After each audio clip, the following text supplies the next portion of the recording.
I'm Paola Cardenas from Pop Culture Planet. So great to speak with you guys today. It's Yeah, great you to meet you. too. So saw a couple episodes, love it. It's really funny. So how'd you guys come up with the idea for this? So, funny enough, I feel like most of the ideas Kyle and I have come from like long brainstorming sessions where we're, bashing our heads against the wall and being like, okay, what's important to us right now? What are we going through? What do we want to talk about thematically? This was just something that came to me in the shower. It was one of those ideas that I think sometimes as a writer, you have to figure out, is this uh, worth turning off the shower to write down? And I did. And then I pitched it to Kyle later that day, and he immediately got it and liked it. And I knew we were onto something. How did you guys come up with such a terrific cast? We got lucky with the cast. I mean, it's I think it's a wonderful testament to the show that they were so excited to be a part of it. I think the wonderful thing is that we basically got everyone that we wanted for this show. I remember Josh and I were coming, we had a casting meeting and we were driving home from the meeting and we were like, who would be good for Rock? Ron Funches would be great for Rock. What about Paper? Tom Lennon, he's a great kind of like intellectual voice. He'd be great for Paper. And basically everybody, I guess this probably never happens, but just everybody fell in our lap. It was just such a wonderful thing. Carlos Rocky, who plays Scissors, came on a little bit later because we wanted to find the right actor who could really get the vulnerability in Scissors because he can be a little bit of a jerk at times. And Carlos just, I mean, one, he's a master of voices, but two, he just brought such a vulnerability to Scissors that just instantly made him that lovable jerk, made you love him. Design wise, you're using semi-realistic backgrounds with also 2D cartoon figures, and I wanted to know like why that was the choice and what makes it appealing. So a lot of the credit goes to Paul Watling and Amanda Lee, who we worked on the pilot presentation with them, and they came up with sort of the look of the show. And I just remember we saw it, and it just immediately appealed to us. And there's something about this show that uh, it feels, and I say this in the most positive way, like it feels dumb sometimes, and just the look of the show totally matched the kind of scripts we wanted to write. But yeah, all the credit basically goes to them. And then when we went into series, our supervising producer slash director, Bob Boyle, and also John Wan, who oversaw a lot of the art, they just really perfected the style. And it's so pleasant to look at. Hmm. Are there any elements in this storyline or with the characters that you believe will sort of resonate with a broader audience? I think that this show, I mean, I think that's one of the great things about the show is that maybe a lot of people say this, I really truly believe the show is for everyone. And I think it's because um, you're rooting for all of the characters. And it's not just you're rooting for them because of a kid reason. It's a universal reason why you're rooting for these characters. I mean, Rock his dream is to be an iconic male model.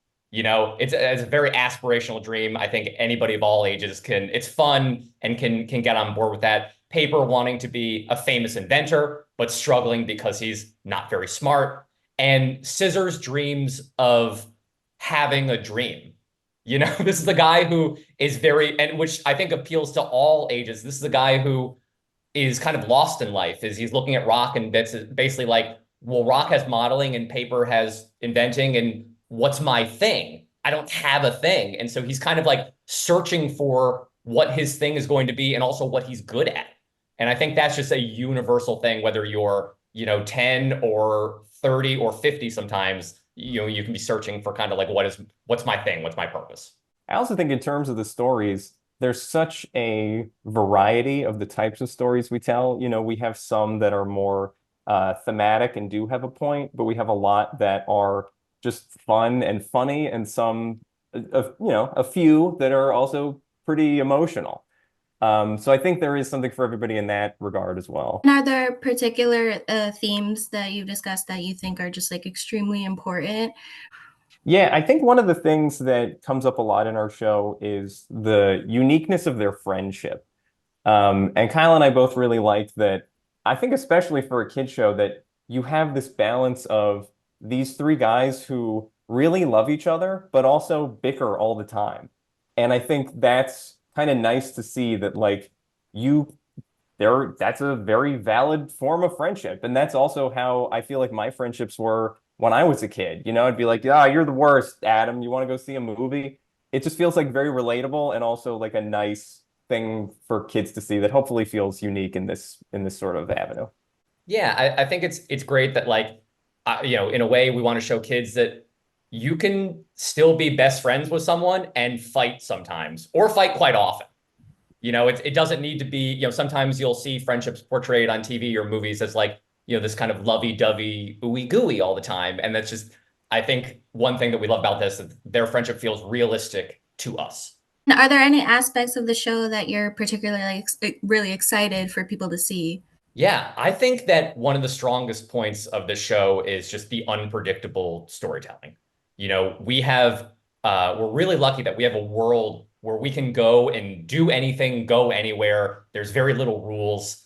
And, for example, we have an episode that takes place over the course of 20 years and an episode that takes place entirely in Scissor's head. It's the freedom of this world that's so nice. And I want you to sit down before you watch the show every episode and go, where are they possibly going to go this time? And that is like an exciting feeling that I hope comes across.